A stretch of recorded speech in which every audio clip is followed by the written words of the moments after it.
이제부터 우리 어린이들 매주 아빠가 그 주의 경제 상황에 대해서 설명을 해줄 거예요. 어때요? 좋아요.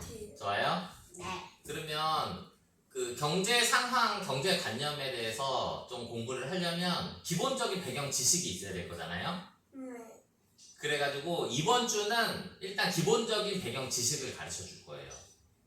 그리고 다음 주부터는 실제로 우리나라 그리고 세계에서 일어나는 경제 상황들을 일주일 동안 일어나는 거를 아빠가 요약을 해서 서머리를 해서 가르쳐 줄 거예요. 서연이 무슨 질문 있어요? 경제가 아. 뭐예요? 경제가 뭐냐고요? 경제가 뭔지 우리 한번 이제 자 한번 우리 봅시다. 아빠가 우리 딸 질문이 나올 줄 알았어요. 자 경제 이거는 아빠가 네이버에서 가져온 거예요. 경제에 우리 딸도 모르는 단어 같은 거 있으면 사전에서 찾아보죠. 네. 네이버 사전. 자 한번 이거 누가 한번 읽어볼까요? 경제란 자 우리 딸 한번 읽어보세요. 인간의 생활에 필요한 재화나 용역을 생산, 분배, 소비하는 모든 활동 또는 그것을 통하여 이루어지는 사회적 관계? 자 요거에 대해서 요게 말이 되게 어렵죠. 누가 좀 설명해 볼 수 있는 사람 있어요? 간단하게 그냥 느낌으로 설명해도 돼요. 아빠가 다시 가르쳐 줄 거예요. 인간이 막 돈을 막 그런 거 같은 거 사용해서 네네. 뭐 만들고 막 이거를 또 소비하고 막 그런 행동. 오 맞아요. 정확해요. 그런 의미예요. 그런 의미인데 아빠가 요 단어들이 좀 어려우니까 좀 간단하게 설명해 줄게요. 자 재화라고 하는 거는 뭘까요? 재화라고 하는 거는 보통 사전 보면 이 단어들이 너무 어렵죠. 재화는 돈. 재화는 물건이라고 생각하면 돼요. 물건. 자 용역은 뭘까요? 용역도 되게 어렵게 써놨죠. 이것도 우리 한국말로 잘 사용을 하진 않는데 왜냐하면 여기에 교체할 수 있는 영어가 있어서 용역이란 말을 잘 안 써요. 최신용. 뭘까요? 맞춰볼 수 있는 사람. 돈? 그거 뭐 그런 약간 그런 거랑 좀 비슷할 수도 있어요. 자, 아빠 가르쳐 줄게요. 용역은 서비스. 자, 그러면 우리 생활에 필요한 물건이나 서비스를 생산은 뭘까요? 생산 만들는 거. 오, 잘했어요. 만들고 분배는 나누고 나눠주고 소비는 사용하는. 그치. 뭐 돈을 내고 내가 사서 내가 쓰는. 예를 들면 뭐 우리 집에 여기 뭐 청소해 주시는 분한테 내가 돈을 내고 그 사람의 서비스, 청소 서비스를 산다. 이런 거는 자 내가 돈을 내서 그 사람들 그 아주머니가 제공해 주시는 용역 서비스를 우리가 받는 거. 이제 이런 것들이 다 경제 활동이라고 하는 거예요. 그러니까 자 물건이나 서비스가 누군가는 만들고 누군가는 제공을 하고 누군가는 돈을 내고 그걸 사용하는 거. 그게 경제예요. 네, 되게 좀 어렵지만 요거는 이제 계속 경제에 대해서는 이제 계속 이제 할 테니까 그러니까 이제 좀 더 오늘 당장 100% 알 필요는 없어요. 근데 느낌만 대충 알면 돼요. 자, 그러면 자, 요런 것들을 하는 행위가 아까 생산, 분배, 소비라고 했었죠. 그러면 이거는 보통 누가 하는 걸까요? 맞아요. 시민들이 할 수도 있고 또 우리 딸 아무거나 한번 얘기해봐요. 또 누가 있을까요? 아빠. 맞아요. 아빠도 해요. 아빠도 막 물건을 돈 내고 막 사기도 하죠. 자, 요거에 대해서 우리가 요 주체라는 거는 누가 주로 하느냐. 주체는 그런 뜻이에요. 누가 주로 하느냐. 자, 요거에 대해서 한번 봅시다. 생산, 아까 경제는 물건이나 서비스를 생산, 분배, 소비한다라고 했었었죠. 자, 생산은 보통 누가 할까요? 기업. 기업이라는 건 뭐예요? 회사나.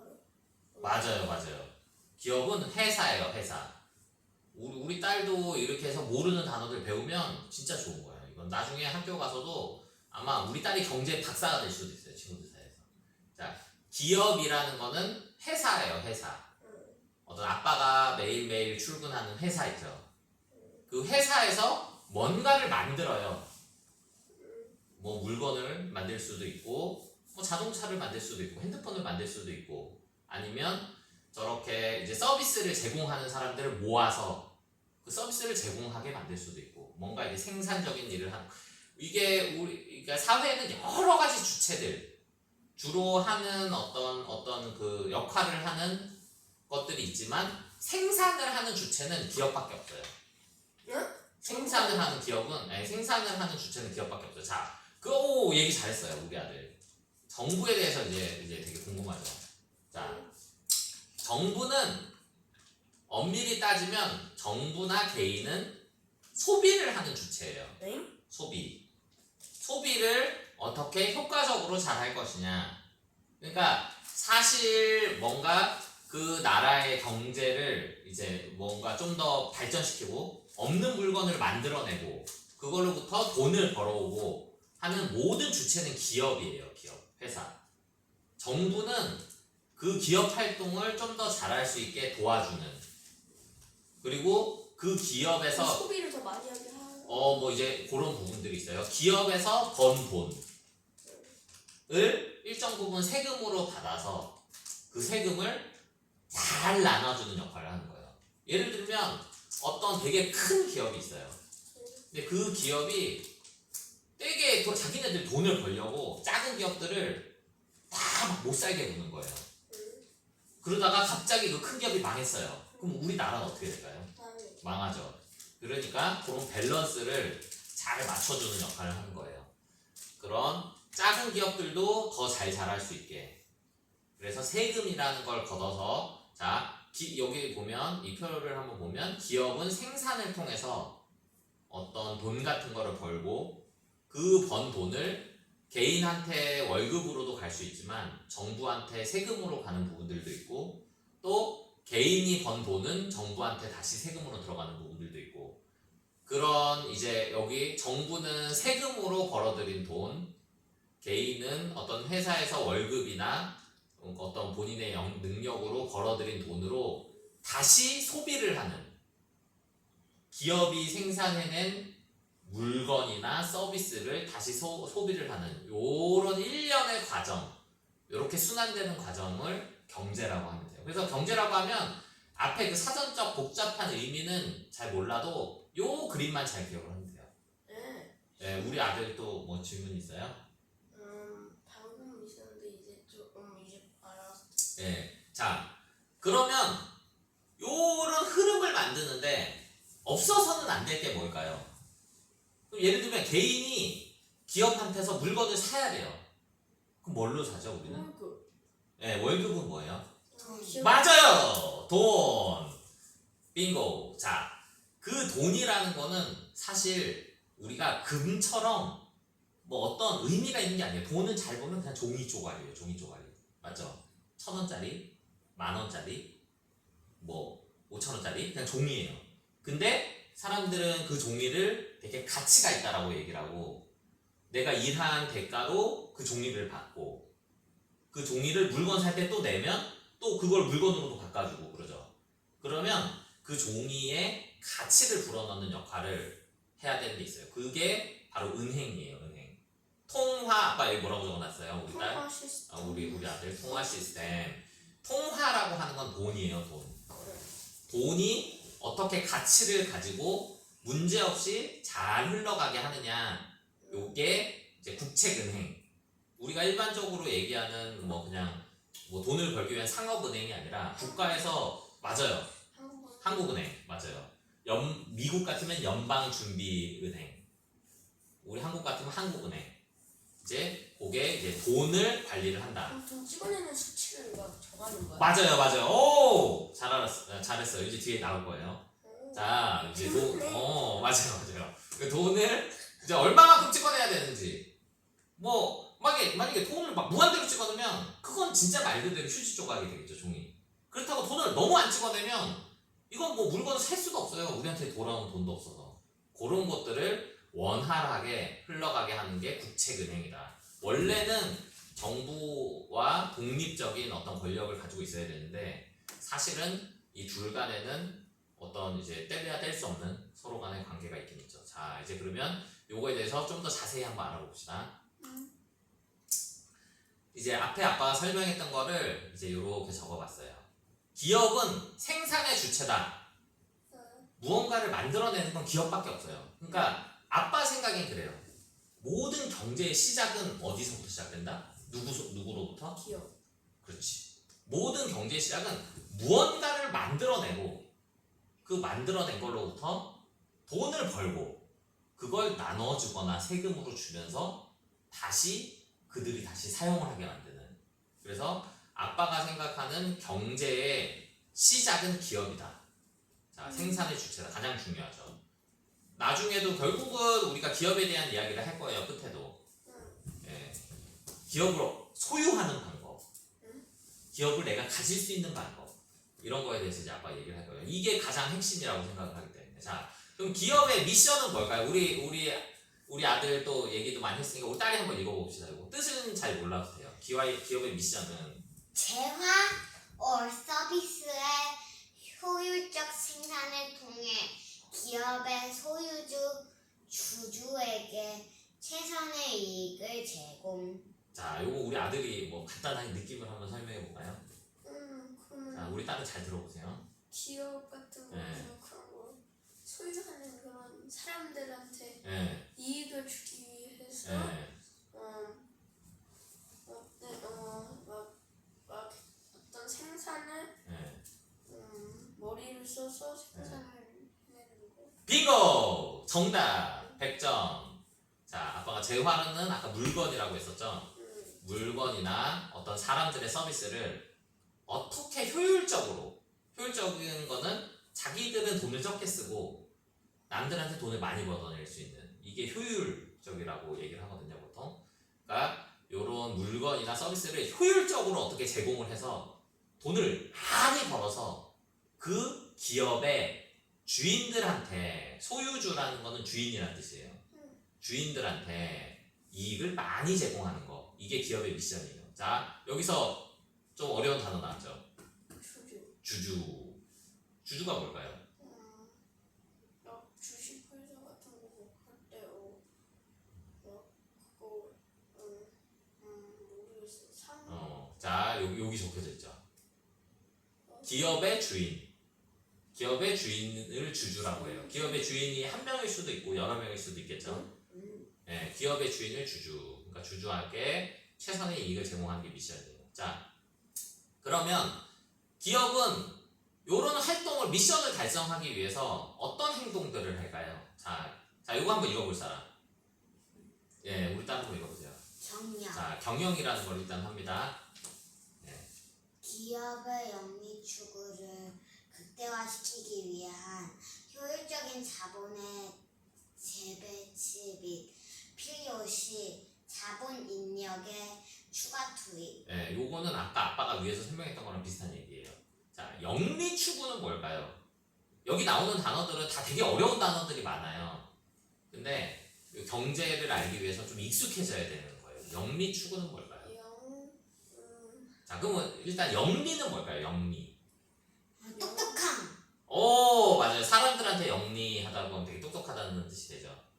예, 기업에서의 영리는 이익이에요. 이익. 돈 같은 거. 이익. 기업이 어떤 이익을 극대화하는 걸까요? 극대화. 최대한 늘리기. 맞아요. 가장 크게 만들기 위해서 아까 효율적으로 자본을 재배치는 뭘까요?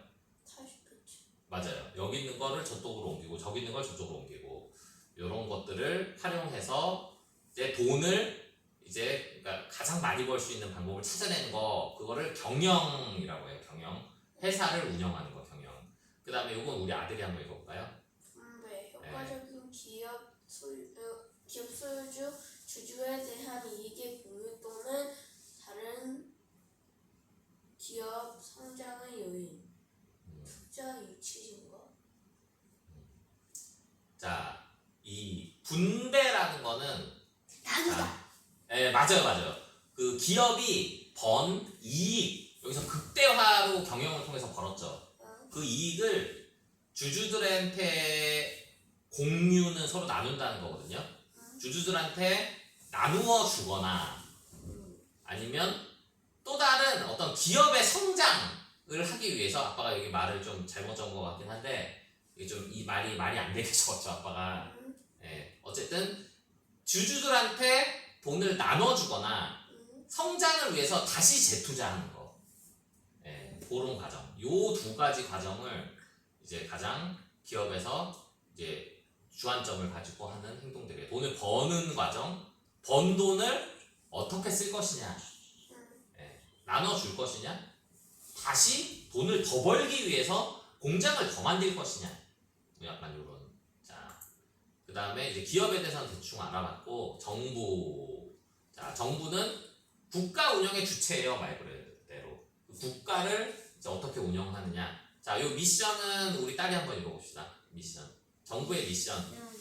얼마나 살기 좋은 나라를 만들 것인가. 맞아요. 정부는 사실은 지금까지 뭐 그렇지 않은 대통령들도 많았지만 본인만 잘 살기 위해서 막 하는 대통령도 많았지만 사실은 정부의 제일 대표하는 사람이 대통령이잖아요. 사실 대통령의 미션은 이거예요. 얼마나 살기 좋은 나라를 만들 것인가. 그게 대통령의 미션이고 정부의 미션인 거죠. 자, 그러면 이런 미션을 달성하기 위해서 정부는 어떤 활동을 할까요? 자, 재정 정책이라는 거는 돈을 어떻게 쓸 거냐. 재정이라는 거는 이제 돈을 얘기하거든요. 그 재정 정책이라는 건 돈을 어떻게 쓸 거냐. 정부는 그러니까 돈을 적재적소에 아주 필요한 곳에 잘 나눠서 써야 되는데 정부는 그러면 만들어내는 게 없잖아요. 생산을 하는 게. 그러면 돈을 어디서 구해올까요? 세금이랑 부채? 세금이나 국채에서 가져와요. 자, 요 세금은 우리 딸이 한번 읽어봅시다. 기업 혹은 개인의 경제활동으로 얻어진 이익의 일부를 국가에서 추징하여 공공국가의 이익을 위해 사용. 여기서 요 어렵죠. 요거 추징. 추징은 요거는 항상 세금 이야기가 나올 때 많이 나올 거예요. 세금을 걷어간다, 뺏어간다. 요런 말을 할 때는 추징이라고 해요. 걷어간다.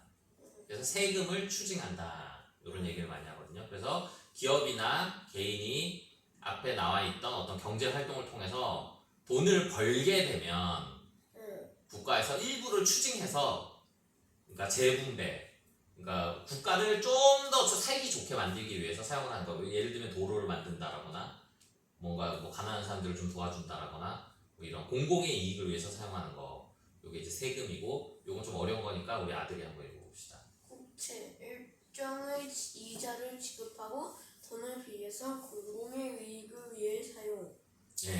국채는 결국 빚이에요. 빚지는 거, 돈 빌리는 거. 국가에서? 국가에서도 돈을 빌려요. 그럼 어떻게 갚아? 이 국채라는 거는 거기에 만기 날짜가 적혀져 있어요. 1년 만기 국채, 2년 만기 국채 이런 게 있거든요. 그럼 이 1년 만기 국채는 1년 안에 돈을 또 줘야 되는 네, 맞아요. 그래서 내가 국가예요. 내가 한국 국가예요. 우리 아들이 미국 국가예요. 자, 나한테 10,000원만 빌려주세요. 내가 국채 증서를 드릴게요. 그리고 1년 있다가 이 증서를 가져오면 내가 11,000원을 돌려드릴게요. 근데 그렇게 벌 수가 있어? 돈을 굴려? 정부가? 그러니까 그거 이상의 어떤 효과를 얻기 위해서 빚을 지는 거예요. 빚을. 우리도 뭔가를 이제 어떤 리스크를 걸고. 맞아요. 어떤 리스크는 분명히 있는 거죠. 그거 이상의 효과를 창출해낼 거라고 생각을 하고 돈을 빌려서 쓰는 거예요. 그러니까 자, 정부가 쓰는 거는 보면 걷어서 쓰는 돈, 빌려서 쓰는 돈. 지금 잘 이해는 안 되죠. 왜 빌려서 쓰는지. 그냥 걷는 돈만 쓰지. 근데 요거는 나중에 뒤에서 아빠가 좀 더 설명을 해줄 이섭 거예요. 때도 배워. 네, 맞아요. 예. 자, 우리 딸 궁금한 점이 있나 보네요. 네. 아빠가 네. 10,000원을 주고서 1년 뒤에 11,000원을 다시 만원 받고 11,000원 다시 준다 했잖아요. 근데 만약이라도 11,000원을 안 주면 어떻게 돼요? 그러면 그 국가는 다른 나라들이 그 국가를 믿지 못하게 돼요. 그러면 어느 나라에서도 돈을 빌릴 수가 없어요. 그쵸? 안 갚는 나라인데 돈 빌려줄 거예요? 가난한 나라한테 네. 빌려줄 수도 있죠. 가난한 나라한테는 보통 그냥 주죠. 못 갚을 거라고 생각을 하니까. 네. 근데 얘는 가난하지도 않는데 돈을 돌려주지도 않는 나라예요. 그러는데 돈을 빌릴 필요가 없잖아. 안 가난. 이제 어떤 더 잘 살기 위해서 어떤 필요에 의해서 돈을 빌리는 경우가 있어요. 그러니까 우리 강모랑 서연이도 우리 아이들도 이제 갑자기 돈이 갑자기 막 지나갔는데 거기 어떤 문구점에 너무 사고 싶은 물건이 있었어요. 근데 지금 돈이 다 떨어졌어요. 근데 이거는 지금 내가 미국 여행을 갔다가 너무 사고 싶은 걸 발견했는데 이건 한국 가면 못 사는 거예요. 그러면 어떻게 할 거예요? 그러면은 옆에 엄마 아빠는 있어요. 그러면은 엄마 아빠한테 네. 일단 예를 들어서 그 물건이 10,000원이라고 치면은 10,000원을 달라고 나중에 네. 한국 가서 네. 다시 네. 공부를 열심히 하거나 그래가지고 용돈을 네. 번 다음에 맞아요. 10,000원을 아빠랑 엄마한테 맞아요. 갚아요. 그러니까 빌렸잖아요. 이렇게 꼭 빌려야 될 필요가 있는 경우들이 있어요. 그것도 정부도 이제 그런 경우가 있을 거예요. 그래서 거둔 돈만 쓰는 게 아니라 필요에 의해서 빌려서 쓸 때도 있다. 그럼 IMF 때도 네, 그런 뭐 경우가 그렇죠. 그런 IMF 사태도 결국 빌린 돈들이 문제가 되는 경우 그렇게 생기는 거예요. 자, 그 아빠가 그런 경제 이런 활동들이 잘 돌아가는 거는 통화가 아까 뭐라 그랬죠? 돈 찍어내는 거. 맞아요. 통화는 그냥 돈이라고 생각하면 돼요. 자, 돈의 어떤 그 조절을 하는 게 뭐라고 했었죠? 은행. 맞아요, 은행. 자, 요 미션은 우리 아들이 한번 읽어봅시다. 돈의 거시적 흐름을 조정하여 대내외적 경제 여건의 부작용을 최소화하고 경기를 부여. 네, 거시적이다. 요것도 경제 용어에서 많이 나오는 건데, 요거는 그냥 크다라고 생각을 하면 돼요. 돈의 큰 흐름을 조정하는 거예요. 그러니까 예를 들면 국가 전체의 돈의 양의 한 2%를 조정한다. 그러면 당장 뭐 우리 아들한테 뭐 아들이 매달 뭐 10,000원씩 벌던 사람인데 내가 당장 뭐 다음 달에 20,000원 벌게 되고 뭐 이런 게 아니죠. 그냥 국가의 큰 의미에서 돈의 양을 이렇게 조절하는 역할을 이제 국책은행들이 하는 거예요. 그런데 자, 얘네들이 요런 걸 하기 위해서는 어떤 수단을 통해서 하게 될까요? 요건 우리 딸이 한번 읽어봅시다. 발행화폐 조정, 기본적으로 매년 증가, 국가의 성장, 물가의 상승 고려. 자, 화폐도 돈이에요. 응. 발행은 뭘까요? 발행. 찍어내는 거. 맞아요. 발행 화폐의 조정, 찍어내는 돈을 조정하는 거예요. 응. 이거는 항상 우리나라에도 같은 양의 돈이 있는 게 아니에요. 매년 이건 그러니까 움직이는 돈의 양을 조금씩 늘려요. 늘려? 예, 돈의 양을 조금씩 늘려서 경제 규모를 점점 키우는 게 있어요. 그러니까 만약에 우리나라가 성장을 하지 못하는데 돈을 계속 찍어내면 돈의 가치가 아마 계속 떨어질 거예요. 근데 예를 들어서 우리나라가 너무 물건을 해외에 잘 팔았어요. 그래가지고 예를 들면 달러가 미국 돈이 우리나라로 엄청나게 들어왔어요. 그러면 우리나라의 달러가 엄청 많아질 거잖아요. 그럼 우리나라의 돈의 가치는 어떻게 될까요? 떨어져? 달러가 엄청 많아졌어요, 우리나라에. 올라가. 네, 우리나라 돈 가치가 올라갔죠. 그럼 우리나라 돈을 좀 더 찍어내도 가치가 안 떨어지겠죠. 그렇게 통화량을 늘릴 수 있는 거예요. 근데 네. 굳이 늘릴 필요가 있어? 통화량을 늘리면 그 국민들의 부의 수준이 이제 올라갈 수 있는 거죠. 그리고 그런 어떤 그 통화의 밸런스를 맞춰줘야 요거에 이제 통화 정책이라고 하는 거거든요. 우리나라의 돈의 가치가 너무 올라가는 것만 좋진 않아요. 우리나라의 돈의 가치가 너무 올라가면 외국 사람들이 우리나라 물건을 살 때 되게 비싼 돈을 주고 사야 돼요. 우리나라 돈 가치가 올라가니까. 우리한테는 예를 들면 그 소세지 하나가 10,000원이었어요. 우리한테는 지금도 10,000원이고 10년 후에도 10,000원이에요. 근데 외국 사람들한테는 한국의 돈 가치가 너무 올라가서 원래는 10불만 주면 샀던 거를 한국에서는 10,000원 미국 사람 살 때는 10불이 나중에 10년에 제가 20불이 됐어요. 네, 그러면 안 되죠. 그래서 그런 경제 성장 같은 것들을 고려해서 매년 그러니까 성장을 하고 있는 국가라면 돈의 양을 조금씩 더 찍어내는 그런 부분들이 있어요.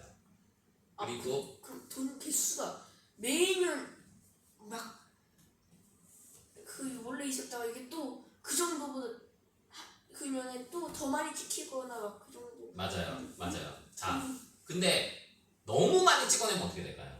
안 되지. 그 나라의 돈 가치가 떨어져요. 응. 그리고 어느 순간 어느 수준 이상으로 더 확 찍어내버리면 이제 다른 나라들이 그 나라의 돈을 믿지를 못하게 되는 거예요.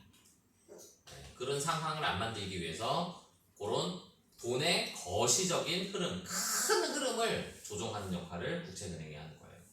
그리고 금리 조정이라는 거는 여기는 위에 거는 화폐를 얼마나 찍어내느냐의 문제라 그랬죠. 밑에 거는 이미 찍어낸 돈을 많이 돌아다니게 할 거냐, 적게 돌아다니게 할 거냐를 이제 컨트롤하는 거예요. 예를 들어서 은행에서 이자를 엄청 줘요. 예를 들면 우리 아들이 10,000원을 은행에 넣어놓으면 내일 20,000원 돼요. 좋네. 그럼 은행 늘 거예요, 안 늘 거예요? 똑같이. 그렇죠. 그럼 은행에 들어가서 그 돈은 잠기는 거예요. 시중에 돈이 안 돌아다니는 거죠. 근데 만약에 우리 아들이 10,000원을 은행에 넣었는데 1년이 지나도 10,000원이에요. 그럼 은행에 들 거예요? 아니. 안 넣겠죠. 그러면 시장에 돌아다니는 돈들이 많아지는 거예요. 그런 맞아요. 그렇게 사람들 심리라기보다 어떤 이익 뭐 이런 거를 이제 따라가게 해서 그러니까 시장에 확 돈을 많이 돌아다니게 하느냐 적게 돌아다니게 하느냐 그런 것들을 이제 컨트롤할 수도 있어요. 그게 금리의 조정이라고 하는데 금리는 뭘까요? 요것도 되게 어려운데 앞으로 아빠랑 매주 수업을 하면 계속 나올 얘기예요. 금리는 이자예요. 이자가 뭔지 알아요? 이자 우리 딸 한번 얘기해 볼까요? 이자는 뭐냐면 내가 돈을 얼마 빌리면 몇 프로를 더 줄게 하는 그 더가 이자예요. 예를 들면 자 내가 우리 딸한테서 10,000원을 빌리면 내일 내가 10%를 더 줄게. 그럼 11,000원을 주는 거죠. 그러면 그 10%가 이자인 거예요. 좋은 거네. 금리. 그렇죠. 근데 그게 뭐 예를 들어서 내일 우리의 돈의 가치가 20%가 떨어져요. 근데 10%만 더 받으면 그건 이익이 아닐 수도 있어요. 그러니까 아무튼 그것까지는 너무 복잡하니까 그것까지 알 필요는 없고 금리는 이자다. 네, 그 이자의 양을 조정해서 그러니까 그 시장에 돌아다니는 돈의 수준을 이제 컨트롤한다. 국채은행들도 그러면은 네. 그렇게 막 이자를 돈을 빌릴 수 있게 해주고 막 그래? 국채은행에서 금리를 결정을 하면 그 다음부터 시중 은행들이 금리가 결정이 됩니다. 그대로 해야 돼? 그러니까 왜냐하면 그 금리보다 그러니까 결국은 시중 은행들도 국채은행에 돈을 빌려야 되는 경우들이 생기거든요. 근데 만약에 국채은행에서 자 우리는 4%로 돈을 빌려줄게. 근데 일반 은행이 국채은행에다가 4% 돈을 빌려서 사람들한테 3%로 돈을 빌려줄 수는 없잖아요. 자기네들이 더 많은 이자를 내고 받는 이자를 적게 받으면 손해잖아요. 그러니까 국채은행에서 이자를 금리를 결정을 하면 그보다 주로 다 높게 네, 내겠네. 맞아요. 그 다음부터 그래서 우리가 대충 두 달에 한 번씩 금리 결정 위원회가 열리는 거예요. 한국도 그렇고 이제 그 얘기가 계속 나올 거예요. 이제 아마 다음 주부터 미국의 연방은행 혹은 한국의 한국은행 아니면 뭐 일본은행 뭐 이런 애들이 자 그러면 금리를 얼마로 요번 달은 얼마로 하겠습니다. 요게 한 2달에 한 번씩 계속 나와요. 그리고 9월 17일 아마 9월 17일일 거예요. 응? 오! 미국에서 이제 금리 조정하는 이제 연방준비은행의 금리 조정이 있거든요. 응. 그 상황도 아빠가 이제 뭐 다음 다음 주에 어떤 식으로 조정이 됐는지 그것도 이제 이야기를 해줄게요. 네, 자, 그 다음 이제 좀 너무 길어지고 있네요. 우리 좀 더 속도를 내봅시다. 그러면 이제 다 알았어요. 기업이 뭘 하고 정부도 뭘 하고 은행이 뭘 하는지 대충 알았어요. 그러면 우리들은 요 경제의 흐름에 어떻게 참여할 수 있을까요? 자, 우리가 기본적으로 무조건 해야 되는 게 있어요. 자, 요거는 우리 딸이 한번 읽어봅시다. 기본적으로 필수 무조건 해야 되는 거는 한번 읽어봅시다. 두살 거. 예, 직접 참여, 예, 근로랑 창업, 예. 안정적 수익 창출을 통한 삶의 근간, 예. 자산의 보존, 은행 애지와 국제 매입과 실물, 부동산, 부유를 통한 화폐까지 하락했지. 자, 우리 아들이 요거 뜻을 좀 뭐 대충 의미를 알겠어요?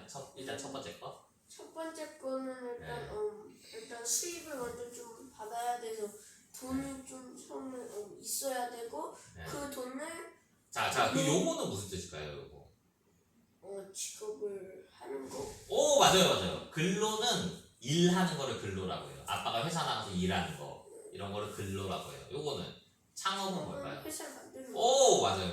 우리 아들을 뭐 다 아네요. 자, 내가 회사에 가서 일을 하거나 회사 자체를 만들거나 해서 일단 안정적으로 수익은 돈이에요, 돈. 안정적으로 돈을 벌어서 삶의 근간을 만들어야 돼요. 이거는 기본적인 거예요. 이거는 누구나 해야 되는 거예요.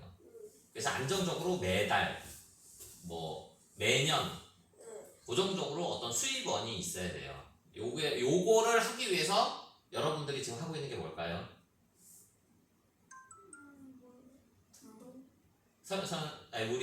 우리 딸은 요거를 우리가 하기 위해서 안정적으로 수익 창출을 위해서 지금 요즘에 하고 있는 게 뭐예요? 어린이들 하고 있는 거? 없어요. 공부를 해서 이제 좀 어떤 직장을 잡거나 아니면 그 공부를 통해서 얻은 지식으로 어떤 회사를 차리거나 해서 이제 어른이 되면 이제 돈을 벌 수 이거는 돈을 번다는 거예요. 수익 창출은 돈을 벌어서 그 돈을 그냥 가만히 놔두고 있으면 돈의 가치는 무조건 떨어져요. 아빠가 뭐라고 했어요? 아까 국책은행에서는 돈의 수를 매년 늘린다. 그럼 안 되지. 돈의 수는 무조건 늘리기 때문에 돈의 가치는 무조건 떨어져요. 가만히 놔두면. 그러면 그 가치를 보존하기 위해서 어떻게 해야 될까요?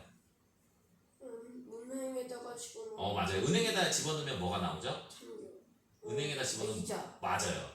돈의 가치가 떨어지는 만큼 이자를 받으니 떨어지는 만큼? 뭐 그만큼보다 더 많을 수도 있고 더 작을 수도 있지만 어느 일정 부분의 이자를 받으니 그러니까 요 보존이라는 건 뭐예요?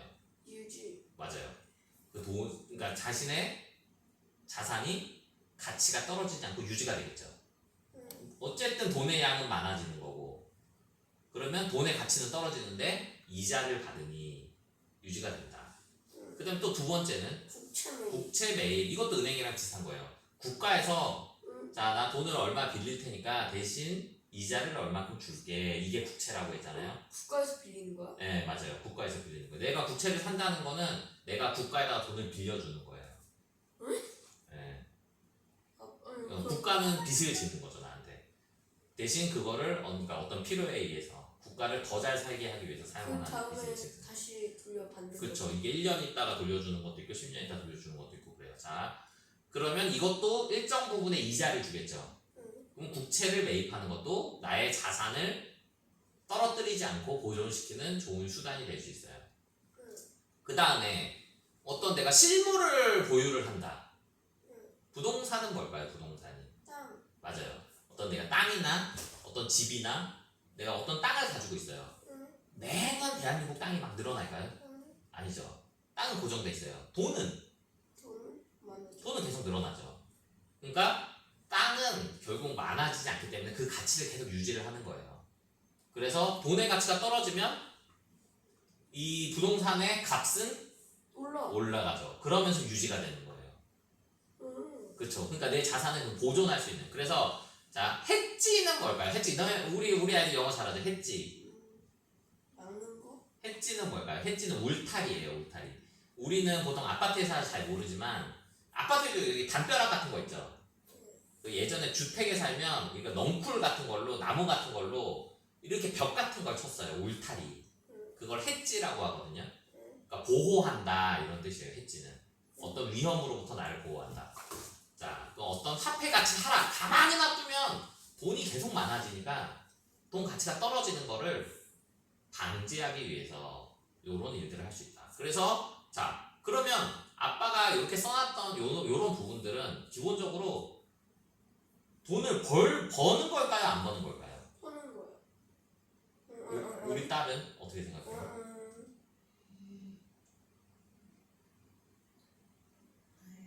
돈을 버는 걸까요? 안 버는 걸까요?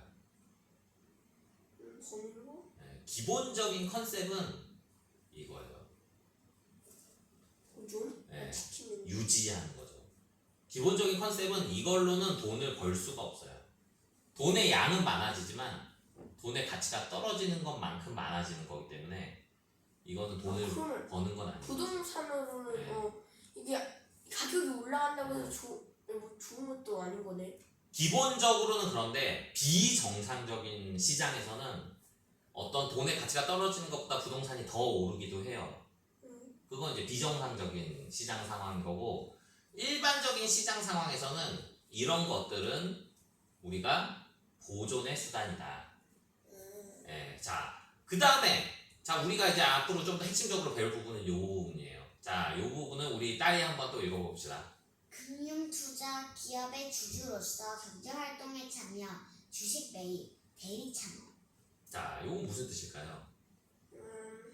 기업을 소유주가 돼서 경제활동에 참여하는. 맞아요. 자, 여기는 돈을 벌어서 보존을 하고 그걸로는 안 되겠다. 나는 좀 더 돈을 많이 벌어봐야 되겠다. 라고 하면 내가 창업을 하거나 아니면 대리 창업은 뭘까요? 대리는 뭘까요? 대신. 맞아요. 대리 창업을 할 수 있어요. 대리 창업이라는 거는 내가 어떤 회사에 아까 주주의 뜻이 뭐라 그랬죠? 소유주. 맞아요. 회사의 주인이 될 수 있는 게 바로 주식을 사면 내가 그 회사의 주인이 될 수 있는 주식을 어느 일정 이상 사면은 네. 그 회사 전체 그런 게 될 수도 있는. 맞아요. 주식을 뭐 예를 들어 51%를 내가 샀다. 그럼 그 회사를 내가 거의 마음대로 움직일 수 있어요. 오, 주식을 사면? 네, 주식을 많이 사면. 네, 그럼 그 회사를 예를 들어 내가 테슬라 주식을 51%를 샀어요. 그럼 테슬라는 내 회사인 거예요. 진짜? 아빠가 그냥 주식만 핸드폰으로 사면? 네. 그러면 그 그 정도 돈이 있어야지. 테슬라는 맞아요. 그러니까 돈이 없는 게 문제인데 어쨌든 자, 그럼 이제 여기가 이제 되게 좀 궁금하죠. 이거는 자 위에 두 개는 뭐예요? 필수. 이건 무조건 해야 되는 거예요. 이걸 안 하면 이거를 할 수 있는 돈 자체가 없어요. 이거는 그냥 기본으로 무조건 해야 되는 거고, 이거는 이제 우리 아이들이 열심히 공부를 해서 각자 이제 어떤 뭐 좋은 자리를 가서 그러니까 돈을 벌고 모으고 하는 요거는 그러니까 아이들이 스스로 해야 되는 거고, 이제 아빠가 가르쳐 주려고 하는 거는 그 다음 단계를 가르쳐 주려고 하는 거예요. 요 필수는 너희들의 몫이에요. 근데 요 부분은 좀 이제 배우면 좀 더 도움이 될 수 있는 부분이 있을 것 같아서 아빠가 가르쳐 줄 것 같아요. 그럼 자, 주식 되게 생소하죠. 뭐 엄마가 뭐 무슨 애플 주식을 뭐 한 사주지 많이 해도 주식에 대한 개념을 좀 더 자세히 한번 알아봅시다. 자, 주식이란 우리 아들이 한번 읽어봅시다. 이거. 회사의 지분을 거래하는 권리 증서. 예를 들어 A 회사가 주식 100주를 발행했다면 한 주를 사게 되면 그 회사의 1%의 소유권을 가짐. 네, 요건 무슨 뜻일까요? 자, 지분이라는 거는 그 어떤 포션이라고 생각하면 돼요, 영어로. 그럼 회사 이익에? 아니요, 그 회사의 가치. 아, 예, 그 가치에 대해서 포션 여기 있잖아요. 내가 예를 들어서 그 회사가 주식을 100주를 발행한 회사예요. 그럼 내가 그 50주를 가지고 있으면 그 회사의 절반을 소유하고 있는 거예요. 한 주를 가지고 있으면 1%를 소유하고 있고, 그걸 예전에는 종이로 그런 증서가 있었어요. 그래서 권리 증서, 권리는 내가 그것을 내 마음대로 할 수 있는 능력을 권리라고 하거든요. 권리가 적혀져 있는 증서, 요거를 이제 주식이라고 불렀어요. 지금은 종이는 없어요. 이게 다 컴퓨터상의 전산으로 들어가 있지만 예전에 실제 종이가 있었어요. 그래서 권리 증서다. 근데 네. 의결? 자, 이제 요거 한번 읽어봅시다. 자, 요거는 누가 한번 읽어볼까요? 네, 우리 딸 한번 읽어봅시다. 주식을 소유한 주주가 된다면 1번 의결권이 생김. 회사의 경영 방향 결정에 참여. 2번 회사의 이익 배분 대상이 된 배당금 수령 가능. 자, 주식을 내가 만약에 가지게 된다면 주주는 아까 회사의 주인이라고 했죠. 주식을 가진 회사의 일부분이지만 회사의 일부를 소유한 주인이 된다면 자, 어떤 것들이 생기느냐. 의결권. 그러니까 내가 그 회사가 자 A를 할지 B를 할지 이건 나중에 선거를 하게 되거든요. 그럴 때 나의 그런 나의 의사를 표시할 수 있어요. 나의 의사를 표시해서 자, 그러니까 나는 이 방향이 좋아요 라고 얘기할 수가 있어요. 그게 여러 사람이 모여서 그게 50%를 넘으면 그 방향으로 회사가 이제 진행이 되는 거예요. 진짜로? 네, 맞아요. 네, 그리고 또 두 번째, 회사에서 이익이 생길 거잖아요. 아빠가 아까 제일 처음에 기억이 날지 모르겠지만 이익이 생기면 주주들한테 나눠주거나 재투자를 합니다 라고 처음에 얘기를 했었거든요. 돈을 더 벌기 위해서 재투자를 하거나 아니면 주주들한테 나눠주기도 합니다. 요 얘기를 아빠가 잠깐 잘 기억은 잘 안 나죠. 여기서 뭐 분배를 할 때 주주들한테 나눠주거나 아니면 다시 재투자를 합니다. 요 이야기를 했는데 이제 그런 이제 회사의 이익을 이제 내가 받을 수 있게 돼요. 그러니까 주주가 되면. 자, 그러면 그 다음에 주식의 유래 되게 궁금하죠? 요건 다음 시간에